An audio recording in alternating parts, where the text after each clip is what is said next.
Bon, je voudrais revenir à Matthieu 8, 16, 17. Il y a des choses que j'aimerais ajouter à mon premier commentaire. En Isaïe 53, 4, le mot hébreu traduit par souffrance et douleur sont makob et koli. Ces mots sont partout traduits ailleurs par maladie et douleur.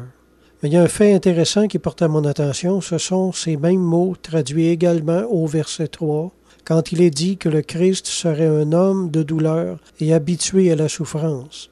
Alors si on s'en réfère au vrai sens de ce mot, nous devons lire « homme de douleur et habitué à la maladie ». Le verset 10 est également fort intéressant. Il est écrit « Il a plu à l'Éternel de le briser par la maladie ». C'est le même mot, le mot « colis ». Maintenant, si le Christ, selon qu'il est écrit, a véritablement été rendu semblable aux hommes en toutes choses, hormis le péché, cela l'oblige à avoir connu la maladie et la souffrance lui-même. Seulement, on ne sait pas jusqu'à quel point. Le Christ ne s'est jamais plaint de rien, ce qui ne veut pas dire qu'il ne souffrait pas.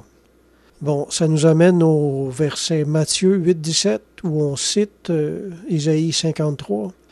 Je cite, « Il guérit tous les malades afin que s'accomplisse ce qui avait été annoncé par Isaïe le prophète. Il a pris nos infirmités et il s'est chargé de nos maladies. » Matthieu dit que les guérisons opérées en ce jour-là étaient l'accomplissement d'Isaïe 53, 4, alors qu'on a toujours cru que cet accomplissement s'était fait à la croix. Peut-être aussi, mais le texte dit que c'est de son vivant, ce jour-là, que la prophétie est accomplie. Christ n'était pas encore mort sur la croix, puis ce texte alors fait forcément référence aux souffrances physiques qu'il endurait à ce moment-là, probablement durant tout son ministère public également. Jésus souffrait vraisemblablement de une ou même de plusieurs maladies douloureuses qu'on ne connaît pas, qui nous sont inconnues, mais qu'il portait sans se plaindre peut-être à chaque jour. Matthieu 8, 17 semble clairement dire que ces souffrances quotidiennes étaient le prix des guérisons qu'il opérait durant son ministère. Je répète le verset, « Il guérit tous les malades afin que s'accomplisse ce qui avait été annoncé. Il a pris nos maladies. » Que le Christ a souffert de maladies fait beaucoup de sens. Quand on y songe, on comprend mieux pourquoi le Christ dormait dans une barque battue par les flots. On comprend mieux aussi ses paroles lorsqu'il dit « Le Fils de l'homme n'a pas une pierre pour reposer sa tête », signifiant que même la nuit, ses douleurs ne lui donnaient pas de répit.